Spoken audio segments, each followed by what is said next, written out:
September 23 black day సందర్భంగా దేశవ్యాప్త కార్మిక సంఘాల పిలుపులో భాగంగా కేంద్ర బీజేపీ ప్రభుత్వ వ్యతిరేక విధానాలను ప్రతిఘటిద్దాం, కార్మికుల శ్రమను దోపిడీ చేసే 4 లేబర్ కోడ్స్ రద్దు చేయాలని జీవో కాపీలను దగ్ధం చేసిన ఐఎఫ్టీయూ నాయకులు, ఐఎఫ్టీయూ రాష్ట్ర కోశాధికారి ఎస్ బాలరాజు. దేశవ్యాప్త కార్మిక సంఘాల పిలుపులో భాగంగా సెప్టెంబర్ 23న బ్లాక్ డే నిరసనలకు పిలుపునిచ్చింది. సోమవారం నాడు స్థానిక ఎమ్మిగనూరు పట్టణంలో అంబేద్కర్ కూడలినందు భారత కార్మిక సంఘాల సమైక్య ఆధ్వర్యంలో ధర్నా నిర్వహించారు.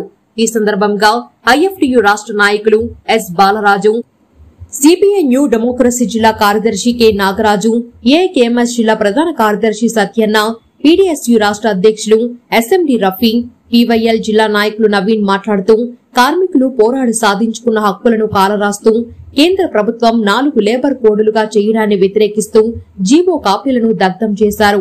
కేంద్రంలో వరుసగా 3 సార్లు అధికారంలోకి వచ్చిన బీజేపీ ప్రభుత్వం దేశ ప్రజల సంపద అయిన ప్రభుత్వ రంగ సంస్థలను ప్రైవేటీకరణ చేస్తూ ఆదాని, అంబానీ లాంటి కార్పొరేటర్లకు మన దేశ సంపదను దోచిపెడుతుందని విమర్శించారు. అందులో భాగంగానే 2020 సెప్టెంబర్ 23న కార్మికులు పోరాడి సాధించుకున్న 44 చట్టాలను 4 లేబర్ కోడులుగా విభజించి కార్మిక హక్కులను హరించేందుకు జీవోలను విడుదల చేయడం దారుణమని తెలిపారు. ఈ నేపథ్యంలో దేశవ్యాప్తంగా కార్మిక సంఘాలు సెప్టెంబర్ 23న బ్లాక్ డే ప్రకటించి 4 లేబర్ కోడ్లను రద్దు చేయాలని కోరుతూ దేశవ్యాప్తంగా ఆందోళనకు పిలుపునిచ్చిందని తెలియజేశారు.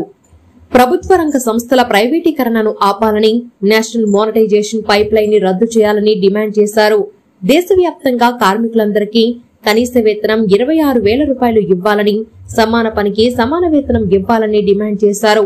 కాంట్రాక్ట్ అవుట్సోర్సింగ్ సిబ్బందికి ఉద్యోగ భద్రత కల్పించాలని అన్నారు. సుప్రీంకోర్టు తీర్పు ప్రకారం కార్మికులకు హయ్యర్ పెన్షన్ విధానాన్ని చెల్లించాలని డిమాండ్ చేశారు. అంతేకాకుండా ఈపీఎస్ పెన్షన్దారులకు కనీస పెన్షన్ 9,000 రూపాయలకు తగ్గకుండా చెల్లించాలని డిమాండ్ చేశారు.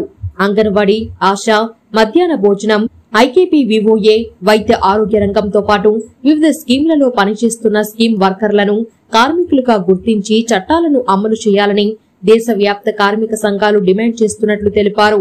ఈ కార్యక్రమంలో ఐఎఫ్టీయూ డివిజన్ అధ్యక్షులు రామలింగ, డివిజన్ నాయకులు బాబు, ఆటో యూనియన్ నాయకులు అనిల్, ప్రతాప్, వీరస్వామి, దుర్గన్న, ఆంజనేయులు, జలవాడి మహమ్మద్, రాజు, రమేష్, ఆనంద్ మరియు తదితరులు పాల్గొన్నారు. రిపోర్టర్ ఎద్దుల చెన్నయ్య. రెండోసారి బీజేపీ ప్రభుత్వం అధికారంలోకి వచ్చినప్పుడు కార్మికులు పోరాడి సాధించుకున్న 44 చట్టాలను, కార్మిక చట్టాలను పోరాటాల ద్వారా, ఉద్యోగాల ద్వారా పెత్తందారులకు, భూస్వాములకు, ప్రభుత్వానికి వ్యతిరేకంగా పోరాడి ఎంతో మంది కార్మికులు ప్రాణాలు బలి చేయడం జరిగింది. ఆ ప్రాణాలు బలిదానమే ఈరోజు 44 చట్టాలని కార్మిక సంఘాలుగా మేము గుర్తిస్తున్నాం. మరి అధికారంలోకి వచ్చినటువంటి రెండోసారి బీజేపీ ప్రభుత్వం 44 కార్మిక చట్టాలను 4 లేబర్ కోడ్గా విభజించడం సరైన పద్ధతి కాదని అప్పుడు రెండోసారి అధికారంలోకి వచ్చినప్పుడే కార్మిక సంఘంగా ఐఎఫ్టీయూ పూర్తిగా వ్యతిరేకించడం జరిగింది. మరి అట్లనే ప్రభుత్వ రంగ సంస్థలను ప్రైవేటీకరణ చేయకూడదని కూడా ఉద్యమాలు చేపట్టడం జరిగింది.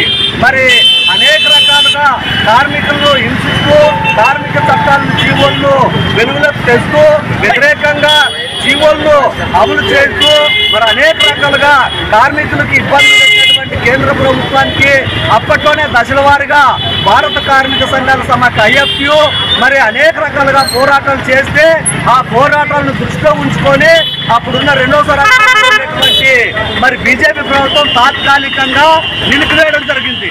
అట్లనే మరి అనేక రకాలుగా లాభాలు నడుపుతున్నటువంటి విశాఖ ఉక్కు ప్రైవేటీకరణ చేయడం వ్యతిరేకించింది భారత కార్మిక సంఘాల సమాఖ్య ఐఎఫ్టీయూ.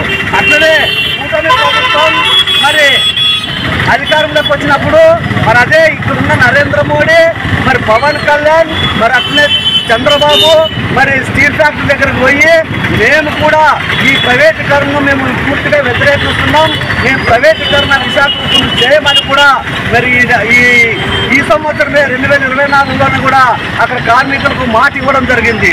మరి ఆ మాట కూడా నిలబెట్టుకోవడానికి నేను ఈ కుటుంబ ప్రభుత్వం నరేంద్ర మోడీ ఏది చెప్తే అదే అని చేస్తున్నటువంటి కూటమి ప్రభుత్వం కూడా వెంటనే స్పందించి విశాఖపట్నం ప్రైవేటీకరణ చేయడం పద్ధతిని మానుకోవాలని కూడా పూర్తిగా ఐఎఫ్ని వ్యతిరేకిస్తుంది. మరి